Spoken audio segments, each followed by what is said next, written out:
Hello and welcome to this tutorial on how to make and receive calls on your VVX250 phone. There are a couple different ways to make a call. You can dial a person's extension within your business or dial an outbound phone number. To make a call, simply pick up the handset and dial the number on the keypad. Now press the send button to make the call right away. You can also place a call by pressing the headset button or the speakerphone button.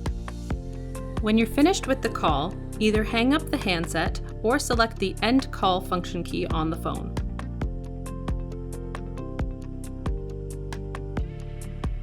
To answer an incoming call, you can simply lift the handset. To answer via speakerphone, press the Answer function key or the speakerphone button. If you are using a headset, you can also answer the call by pressing the headset button.